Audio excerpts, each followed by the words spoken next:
দেখছেন তো স্টেশনে শ্রমিকদের ভিড়, দলে দলে ছুটছে সবাই কাজের সন্ধানে।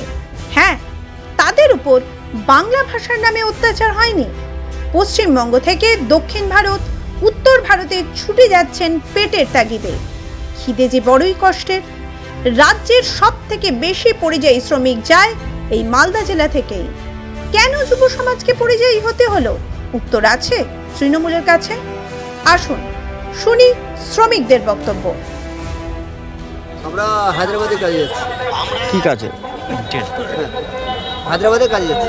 কি কাজে যাচ্ছেন কতদিন ধরে? আমরা ওই শাটারিং লাইনে কাজ করি, বিল্ডিংয়ের লোকালে। আমাদের ওখানে কোনো অসুবিধা হচ্ছে না।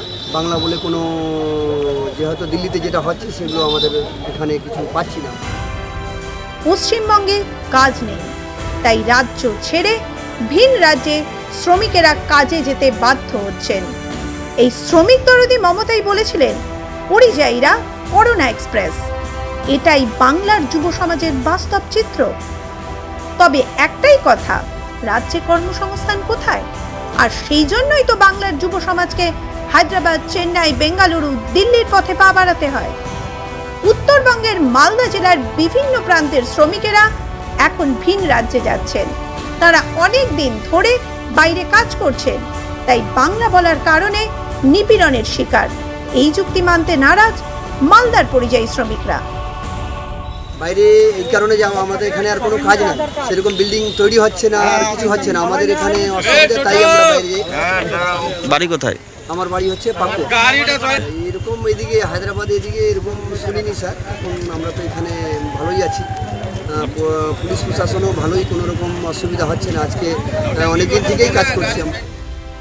মঙ্গলবার সন্ধ্যায় মালদা টাউন স্টেশনে জেলার বিভিন্ন প্রান্তের শ্রমিকদের দলবদ্ধভাবে ভিন রাজ্যে কাজে যেতে দেখা গেল।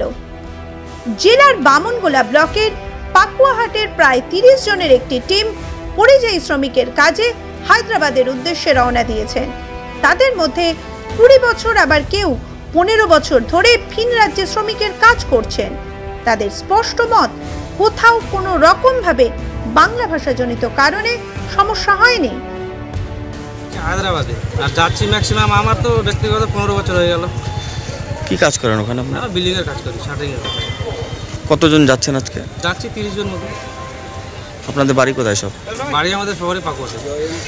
কি জানেন বিষয়টা? জানি বলতে সেরকম তো হায়দ্রাবাদে তো ওরকম হচ্ছে না। কেন কাজে যাচ্ছেন আপনারা বাইরে? কাজ আমাদের পশ্চিমবাংলায় কাজ নেই, বেকার ছেলে কি করবো, বাইরে যাচ্ছে।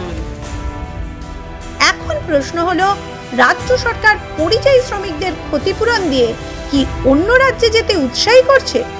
কারণ নিজের রাজ্যে কাজ থাকলে অন্য রাজ্যে যাওয়ার তো প্রশ্নই নেই। সরকার পক্ষের বক্তব্য কেবল দায়সারা। এই বিষয়ে মালদা জেলার শ্রম দপ্তরের আধিকারিক মানস সিনহা অবশ্য বলেন, জেলা থেকে প্রায় 2.5 লক্ষের বেশি পরিযায়ী শ্রমিক সরকারের পোর্টালে নাম লিখিয়েছেন।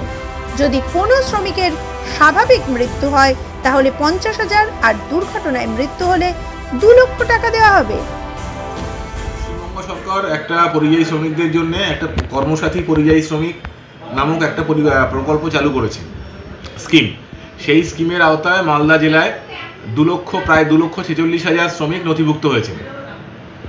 এবং এরা বাইরে কাজ করতে গিয়ে যদি কোনো কারণে এদের মৃত্যু হয়ে থাকে, তাহলে স্বাভাবিক মৃত্যুর জন্য গভর্নমেন্ট 50,000 টাকা, এবং দুর্ঘটনাজনিত মৃত্যুর জন্য সরকার 2 লক্ষ টাকা করে দেওয়ার অঙ্গীকার করেছে এবং দেওয়া হয়েছে অনেকজনকে। 2 বছর আগে টানা 17 দিন উত্তরকাশীর সুরঙ্গে আটকে পড়েছিলেন পরিযায়ী শ্রমিক মানিক তালুকদার। বাড়িতে ফিরে আসার পর জানিয়েছিলেন, রাজ্যে কাজ নেই, তাই সংসার চালাতে অন্য রাজ্যে কাজে যেতে হয়। গত 14 বছরে মমতার শাসনে একটাও ভারী শিল্প আসেনি রাজ্যে। বাম আমল থেকে তৃণমূল শাসনে পরিযায়ী শ্রমিকের সংখ্যা বেড়েছে কয়েক গুণ। অবাংলাভাষী মানুষদের খেপিয়ে বাংলা বিদ্বেষী করে পরিযায়ী শ্রমিকদের পেটে লাথি মারার বড় ষড়চক্রান্ত বলে মনে করছেন রাজনীতির একাংশের মানুষ। মাধ্যম ব্যুরো রিপোর্ট।